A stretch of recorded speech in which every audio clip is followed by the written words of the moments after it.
दोस्तों नमस्कार। आज आपको मैं बुखार के बारे में कुछ बातें बताना चाहता हूँ। तो सबसे पहले बुखार के बारे में ये हमें मालूम होना चाहिए कि आपको बुखार क्यों आती है। तो सबसे पहले ज़रूरी बात यही है। उसके बाद में भी हमें खान पीन का क्या ध्यान रखना चाहिए। उसके बाद में उसका घरेलू उपचार हम क्या कर सकते हैं। तो सबसे पहले हमें बुखार क्यों आती है।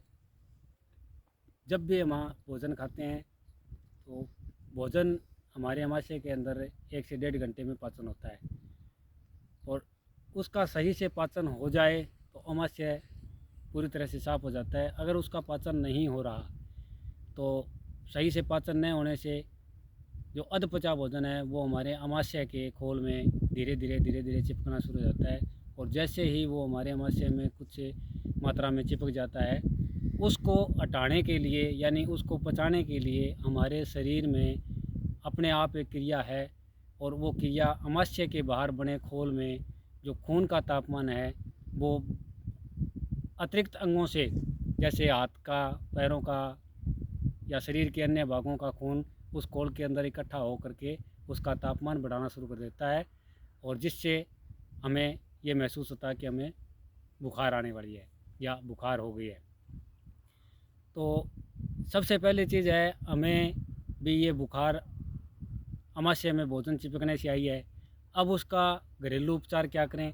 तो घरेलू उपचार में सबसे पहले चीज़ है कि पुराने हमारे जो बुज़ुर्ग हुआ करते थे वो क्या करते थे कि वो राबड़ी, गरम गरम राबड़ी पी करके शाम को सोते थे, भोजन नहीं करते थे। उससे उनको बुखार में आराम मिलता था। तो अब आज जो आज का समय है, इस समय उस राबड़ी की कोई वो नहीं समझते कि भी वो क्या काम करती है। उसका काम क्या था, वो जैसे ही हमारे आमाशय में जाती थी गरम गरम तासीर, और उसके बाद में उसका थोड़ा सा खट्टापन, तो वो हमारे आमाशय को अच्छी तरह से साफ़ कर देती थी। जिससे वो जो बिना पचा हुआ भोजन आमाशय में चिपक कर रह गया था उसका पाचन हो जाता था और आमाशय साफ़ होने से हमें बुखार में राहत मिलती थी। अब आज के समय में अगर मैं कहूँ तो आप ये समझो कि भी हमें जो भी फास्ट फूड, जंक फूड ये खा रहे हैं, इसका हमारे शरीर में पूर्ण तरह से पाचन नहीं होने की वजह से ज़्यादातर लोगों को ये दिक्कतें आती हैं। तो आपको क्या करना है, सबसे पहली चीज़ है हमें हैवी डाइट यानी भारी भोजन नहीं करना। जिसमें सबसे पहली चीज़ है कि महीन जो बारीक पिसा हुआ अनाज है उसका सेवन आप बंद कर दें। और आपको मोटा अनाज जैसे दलिया है, खिचड़ी है, ये आप जैसे ही आपको ये लगे कि आपको बुखार आने वाली है या आपको बुखार भी थोड़ी बहुत आ गई है तो उसमें आप इसका सेवन शुरू कर दें। तो इससे क्या होगा कि जल्दी पचने से, यानी हमारे आमाशय में भोजन का ज़्यादा देर में पचने से तापमान बढ़ता रहेगा, जिससे हमारे शरीर में अन्य भागों में खून की संचार है वो मंद हो जाएगा और उससे हमारे हाथों में, पैरों में दर्द होना शुरू हो जाएगा। और जैसे ही हम सुपाच्य भोजन यानी दलिया या खिचड़ी जो भी खाते हैं, उससे वो क्या है, उसका पाचन हमारे शरीर में, यानी अगर हम हैवी डाइट लेते हैं या मतलब सब्जी रोटी भी खाते हैं तो उसका पाचन हमारे शरीर में 1 से 1.5 घंटे में होता है। और जो भी हम सुपाच्य भोजन यानी दलिया या खिचड़ी खाते हैं उसका पाचन हमारे शरीर में 45 मिनट से 1 घंटे में हो जाता है। तो जल्दी पाचन होने से हमारे शरीर का तापमान है वो जल्दी ही रिलीफ मिलेगा और इससे बुखार में भी आपको राहत मिलेगी। अब आपको इसमें औषधि के रूप में क्या उपचार कर सकते हैं। इसका औषधि के रूप में इसका उपचार मैंने आप पहली वीडियो में डाला भी है कि आप गिलोय का काढ़ा, यानी नीम गिलोय है तो अति उत्तम है, नहीं तो आप सीधी गिलोय भी ले सकते हैं।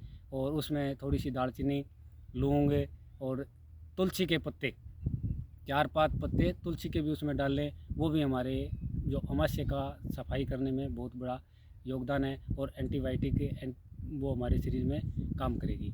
तो आप उसका काढ़ा बना करके नियमित रूप से सुबह, दोपहर, शाम जब भी आप पियो आपको फ़ायदा ही होगा। और इसके बाद में सबसे बड़ी बात ये है कि हमें हमारा भोजन क्यों नहीं पच रहा, ये चीज़ देखने वाली है। भी आप जैसे भी मौसम का परिवर्तन हो रहा है उस समय ये बुखार ज़्यादातर लोगों में आती है।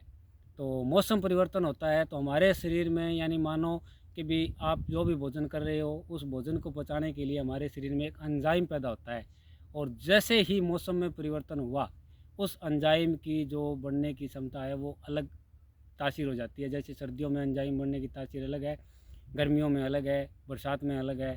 तो जैसे ही मौसम में बदलाव होता है उस दौरान विशेष करके इन बातों का ध्यान रखें कि आप सुपाच्य भोजन लें और आने वाले रोगों से आप बचें।